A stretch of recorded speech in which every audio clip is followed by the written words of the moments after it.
Hello and welcome to the live stream Ransomware's Grasp, Understanding the Universal Threat. Love that title. It just feels like Skeletor needs to introduce this whole thing. I'm Anthony Cusimano. I'm your host today. I'm joined by some very special guests and familiar faces. So before we start getting into the deets, I want to introduce our guests from Waident. We got two Johns. You mind introducing yourselves and letting the audience know who you are? Go ahead, you go first. I'm John Quinn. I'm a principal at Waident, and I primarily work with customers on architecting solutions around storage and data protection, disaster recovery. So Object-First is a great partner for us. I'm John Alberg. I'm the CEO. I let John Q do all the big thinking, and I just kind of hover around the process. I want to give y'all a shout out because during our little 5-minute musical pre-show, I was on your website. And I was just looking at some of your copy, and you have possibly one of the best hooks I've ever seen in web dev. It literally says, shit breaks, programs freeze, hardwares melts, hackers hack, fiascos ensue. And I was like, that is, wow, fantastic, perfect. What a great way to kick off the theme of this. Also with us today, we've got familiar returning face, Mr. Sterling Wilson. Sterling, say hello to the people. Hey, everybody. Great to be here again and great to have this conversation. I think we're going to dive into some really cool things about what's happening over on the resiliency front here. So pleasure to be here. Glad to have you as always. Now, I want to go back to that website quote because you end with fiasco, and that's all over what y'all have on your website. And it's such a good word. We don't use fiasco nearly enough, but fiasco and ransomware, those go hand in hand. John and John, would you mind just talking a little bit about what y'all are seeing in the market today? You want to start? You can. Okay. So our customers, utilize us for managed service, right? For help desk support, for cloud services, for security, for strategy. And we always talk about ransomware because it's not just a local problem, right? Like it was before. It's a real global problem. And from any industry as well as any size company. So we really just want to improve our customer security posture, which includes protecting their data locally and offsite, and that's usually where we start the conversation regarding ransomware. How has that even changed? I mean, we've seen sort of the landscape shift in what many of the customers would even consider to be protected or consider to be resilient. How do you even test that? I mean, have these new threat actors made this a moving target? Yeah, I mean, that's what I've seen. And for me, it's changed over the past 3 years, 4 years. And by that, we brought on a client 5 years ago. They got hit by ransomware and they were desperate. We went in, got all their data back. But during that time, we found out their backups weren't working. So we did everything. And at that point, what ransomware you're worried about was, okay, I want to kick them out and I want to pay the ransom and just get my data back and I'm done. Well, now for protection, you need to worry about, the stories of, I need to worry about my backups because, we know an MSP that went through this, they thought they were good and the ransom hackers sat on the network for like a month and then just slowly deleted everything, deleted all the cloud backups, and then said, pay my ransom. And the MSP had to pay the ransom because it wasn't, fully protected. So now that's kind of our pitch. Everyone gets what ransomware is and they're scared of it. And then we go, okay, look, here's another layer of protection. It's not, for all our backup clients, we're just saying you have to have this at this point. It's not an option. It's, backups aren't good unless you have it. Right. Yeah. And I would say, quoting Veeam, I believe in 2016, there was the global cost of ransomware was around $325 million. And that jumped to 20 billion in 2021. So I'd love to see that chart, right? That's straight up, right? That's a ridiculous number to even think about. The sheer amount of money that has changed hands here from honorable businessman to criminal is outstandingly high. It's interesting that we saw ransomware go from something that was affecting all of our parents and grandparents and the technically uneducated and just, small amounts, $500, $1,000 in Bitcoin, to now it's simply going after the biggest fish they can catch, whether it's banks, casinos, hospitals. They're getting clever. And Right. I want to put y'all on the spot and just see if you have any recent anecdotes. I know for me, recently I saw that they were going through microphones. They're specifically learning, they're using AI to train how to listen for keystrokes and specifically the sounds we make when we type on the keyboard. Predict what we're actually typing, which is horrifying to think about. But any other interesting ways they're getting in that y'all have run into in your experience?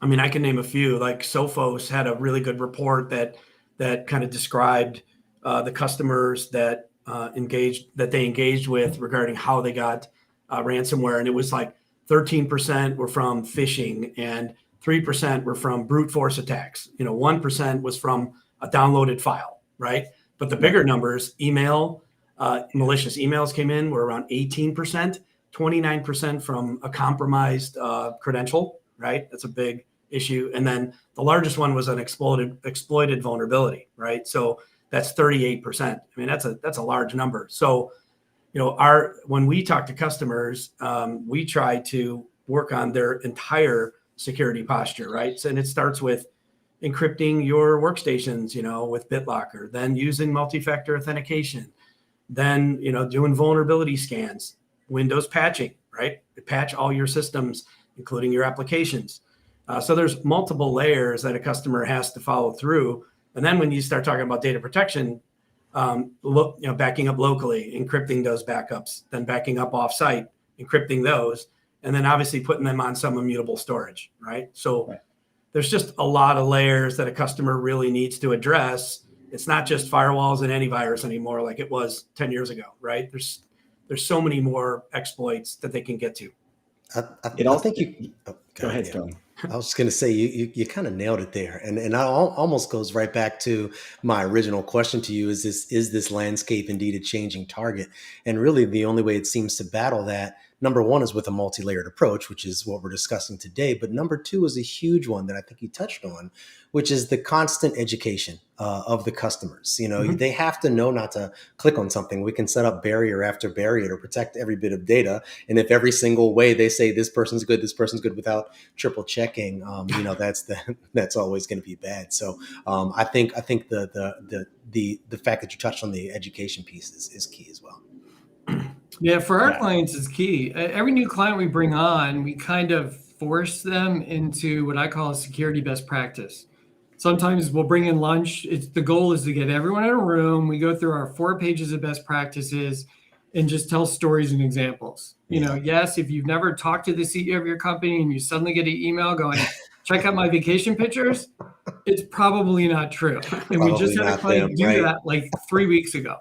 There was no big infection, but they panicked because the machine got infected. But, we had so many layers that got blocked. So a lot of times it's the simple things. And the more complex one, we have finance clients that their marketing department will talk about their big finance deals because they want to promote themselves. That's great. Well, then like a week later, they get emails that are branded from the banks, that are branded from the client, and it looks pretty real. And, they're trying to get money because they're hackers. So you just have to educate people. And for me, that changes with my discussion with that is this isn't a technology issue, it's a people issue, but more importantly, it's a business process issue. So, and I think a year ago we had somebody going, I got an email from the CEO and I did a cash ACH. Oops, that really wasn't them. So I talk business process going, in the old days, you could just do it on technology, but now it's how do you do it? Since the hackers are trying to get to you. Well, now pick up the phone, call your employee, call the bank, make sure it's them, code words, I don't know, figure out something that, yes, it's going to take a little bit more effort, but you're going to be a lot safer in the end. It's a constant balance, and this is kind of funny. I'll tip it over to Anthony here, but we were kind of talking about the idea of the social engineering part of it, and he wrote a great blog about what was that, Anthony, about you're not being sure if it's your grandmother, can't not even right, yeah, you don't even know who you're talking to anymore. It's absolutely terrifying. Right. Yeah. Well, and it's interesting for me because all we've talked about so far is the challenge and the problem. And I'm always excited to get the solution. But before I jump the gun, there are a lot of moving parts and pieces now. And there's a lot more expectation for roles to get involved. What I mean by that is it's not just the security admin, it's the backup admin, it's your IT admin. If you're doing Kubernetes, it's the Kubernetes admin. Like there's all kinds of different people and hats involved with making these environments more ransomware resilient. But one role that I think is probably the most important that we know how to talk to is specifically the C-suite. And, John A., you have a C-level title. I'm curious, what's your experience when having conversations with the upper execs and kind of getting them to buy in on like, yeah, we have to invest in this and we have to get our people ready?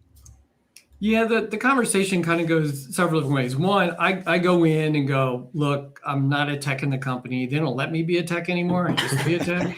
They just don't let me do it anymore. So I'm kind of on their level. We just talk business. And, part of it is I'll say, okay, instead of me just shoving best practices and scare you and here's things you need to do, what are you worried about? And by worried about, it's as a business, but then also, third parties. So we have some clients that, they're in finance, they have to handle the federal regulations, therefore they need to do these security things, but we have other ones like across the board. Just think cybersecurity. You filled something out that you need to do it. Are you really doing it?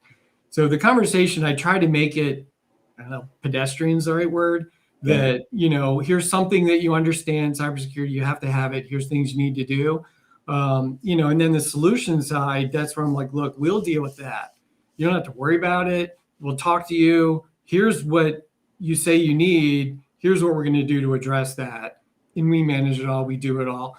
And then I always wrap it around my philosophy on security is whatever it is, it needs to be secure, but even before that, there needs to be the very least impact on the users in the business. Right. And, I call it the 1990s way of IT, because in the 90s, you'd be like, oh, IT decided we're doing this. And then everyone has to now spend 10 more minutes doing whatever they had to do because IT did it. Yeah. I'm usually the opposite. It's like, okay, where do you need to be? What's our way to do this with the least amount of impact on the users? Because you can't train all the users to suddenly do something different because now it's more secure. Now, some things you can't help it, multi-factor authentication, that impacts that's something that's totally different. But, once they get used to it, but the reality is you do that at work, they've probably already been doing that at home. Their bank forced it on them. I mean, there's other systems already doing it. So it's nothing new. But again, you try to do as easily as possible. Instead of 4 different ways, you do one in its company way, and then it just works.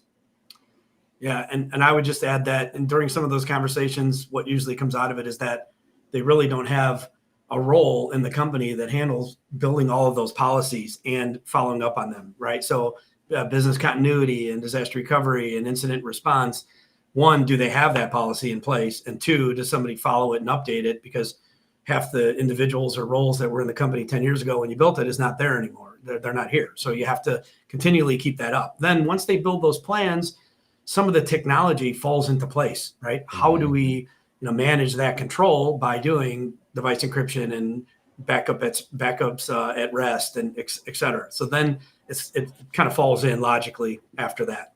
And we've kind of almost created a whole compliance practice out of those discussions for those customers that don't have the bodies to actually perform that role. And we would just take it on as a service. I was actually going to ask that. Yeah. No, go ahead, Sterling. Yeah, I was actually going to ask, what was sort of popular nowadays? What do people reach out to Waident for? What is what have sort of is sort of the thing in the fact that you've sort of created a niche around some of those compliance and things that they're tough conversations to have, right, Anthony? I mean, we talk to plenty of people where it's like, where do we start? Not only even what is zero trust, but where even am I? Did I even ever cure the whole shadow IT thing that I had going on before we even get here? Yeah, we found out, like you mentioned, shadow IT, that one customer, the customer service team just started rolling out Google Sheets internally because it was easy to share documents when they have Office, but they started rolling out and using, Gmail accounts. Yeah. And quickly, that had to stop, because they were using free, and then they ran into a limit where they had to start buying it and doing more things. And then IT said, hold on a minute, we're not doing Google Sheets. We have SharePoint and we have Active Directory credentials with MFA, and that's where everyone's going to be. And then, but they didn't realize how long this was going on beforehand, right? So that's tough. That's a leaky valve, my friend, right? Because you end up with exfiltration of data, and then you have no idea about your data security posture. No idea. Well, and if you're using somebody's Gmail account, those can get hacked, and those emails can get, a link could easily be sent out to everyone in their personal address book with company data, right? They would have no idea how to control that or even see that. So. Yeah, I love the fact that you brought up it's almost the 10-year vision, right? Like, we know these people aren't going to be here 10 years from now. So like, we have to think of a plan that's long-term and it's expansive, and it makes assumptions that might be hard or even upsetting to the people that could be working on it today. So I do want to shift a little bit to talk about some of those solutions specifically. So from the Waident perspective, how do we make things better? Like, what's step one that every single person watching the stream needs to know when it comes to improving their ransomware resiliency posture? Wow, that's a big question. I threw the comment. That's what I'm here for. No, I mean, I can start. I think on the data protection side, right? So we, as a service provider, and our backup and recovery as a service offering, we wanted to protect our customers locally and offsite, but as well give them the ability to have disaster recovery, right? So full end-to-end solution. And, being in this industry for about 30 years now, about 10 years in service provider, that we've been looking at solutions for a long time, right? Open source solutions, hardware-based solutions, software-based solutions. And obviously Veeam has been there for a long time, and kind of the back end for our customers has just evolved. But then when, I saw a post on Object First and Ratmir was reposting it, I had to obviously get involved in that because one, Ratmir, the original co-founder of Veeam, adds credibility immediately, right? And then we started digging into the technology, and then we really found that this could be something that we've been looking for a long time. Not only, would we have a partner that understands how to read and write Veeam from a source to their, to the Object First platform. That's awesome.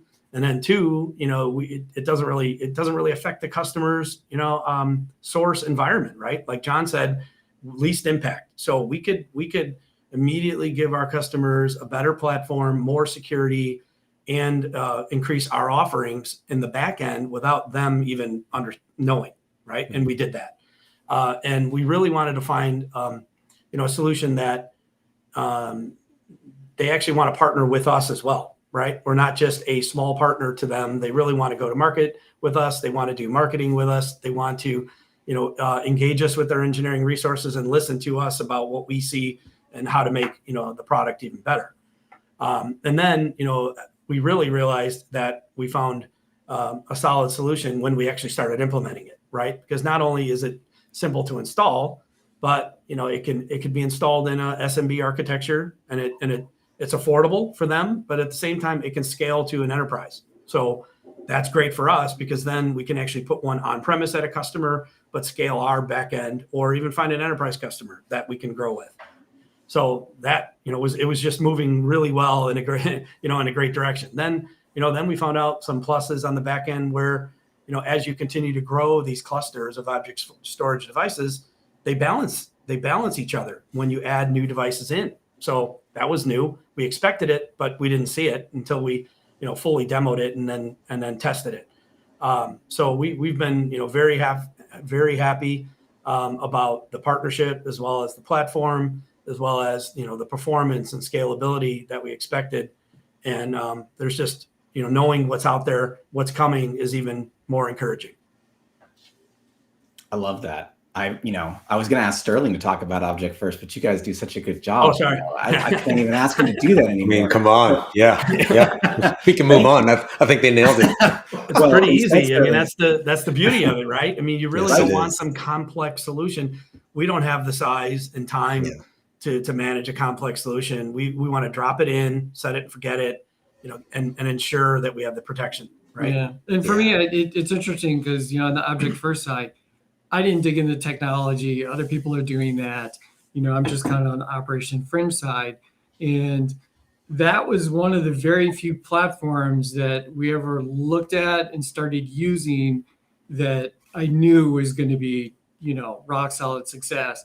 And I knew it because, again, the integration with Veeam, I'm like, all right, that's good.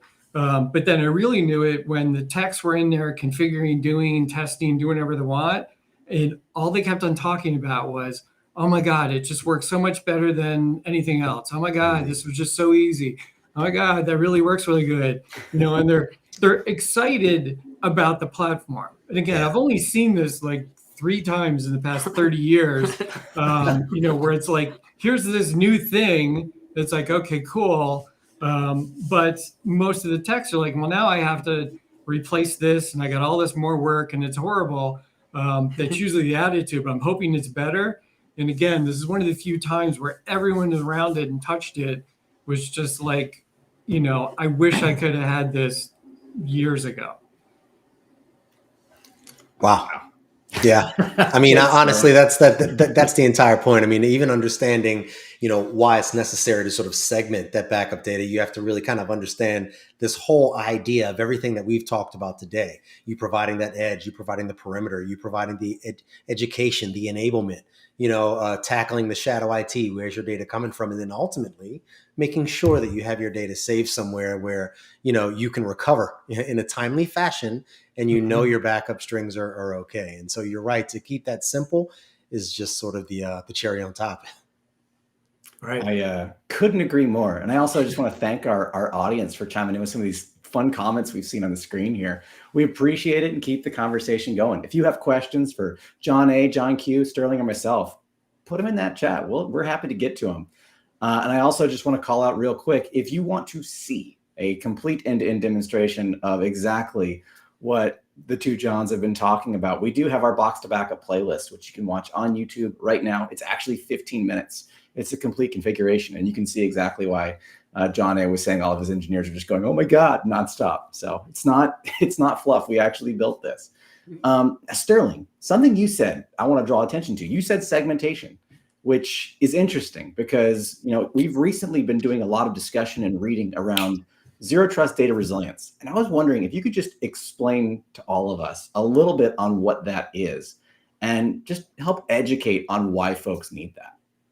It's a great question. And as a matter of fact, it's a conversation in itself, one that may warrant a lot more side conversations, after this. But literally what we're talking about here is, of course, we've been hearing a lot about zero trust in the past, really 2 or 3 to maybe a little bit more years now about how to basically segment each parts of our network. In the very beginning, we each had one login, and that login led us through VPN and allowed us to get to all the files and everything we needed in our architecture.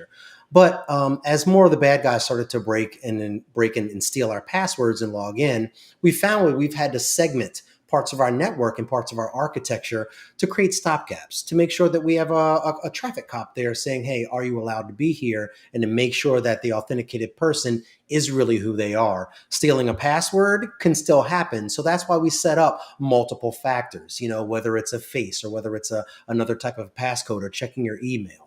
So when we've applied these things to our lives, and many of us have gotten used to some of those things, as John was mentioning earlier, we found that there is a new proliferation of the bad guys coming in. And one of the Johns actually mentioned earlier, sitting within the architectures for a long, long period of time, but then also stealing accounts and being able to move freely throughout the environment. So which to the point where it's time to recover your data, you're unable to actually do so because those backups have been affected.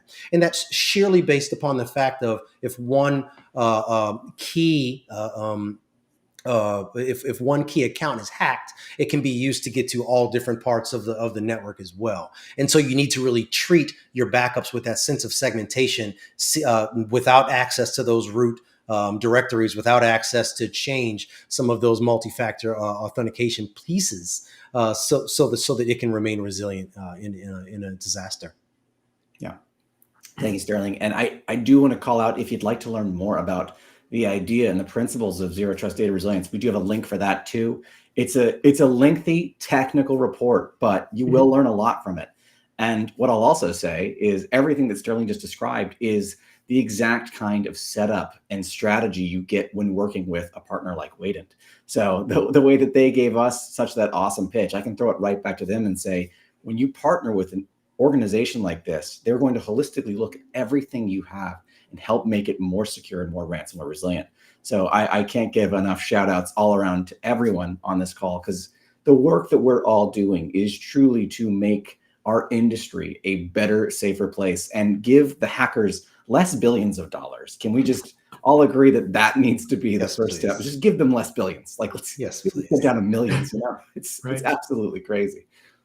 I know we're coming up on the 30-minute mark here, so I want to do just one more around the horn for closing thoughts. John A., anything you want to leave our audience with? Nothing particularly. It's just worry about security, but make sure the people managing security actually are security experts, not we'll just give you the title and or you've been in IT a long time. Just do it right. On our end, we treat the security like it's our security for our clients. Please do this. Look, here's what we're doing. Our backup process. We're forcing things, on them because this is the best way to do it. It's not, we could do it this way, and here's the best way. This is the only way. Yeah. And I would just add that, not only do we need to prepare, right, for that event, to happen, but you need to be able to, protect your data when it does happen, right? Then how do we actually come out of that situation? And, with a solution like Object First with Veeam and with the, assistance from a partner, we can pull that data back and get the company, back up and running in an efficient fashion. Sterling? Yeah, this whole conversation is a lot, being able to understand what your posture is and where you need to get to and how do you even recover. Waident, Object First, we're here to create a space where everyone can learn. And we're always open to have those conversations. So, don't be afraid to reach out, figure out where you stand. And, security really shouldn't be that difficult. And we're here to really help you interpret that and make it much easier and more simple to be protected. I love it. And for me, just pay less billions, just one more time, pay less billions. Yes. Do it. So thank you very much to Waident, to Sterling, to Johns, all of you being here today, sharing this information with our audience. Hopefully, if you've learned something, reach out. Let's get the QR code for Waident up on the screen one more time, just so if you need help strategizing and making your services less fiasco prone, scan that QR code and reach out, because it's time, right? Let's give them less billions. Let's do it. And thank you again for tuning into our stream. We always appreciate your viewership. Thank you to our guests. Thank you, Sterling. And we hope you stay ransomware resilient out there. Thank you. All right. Thank you. See you soon.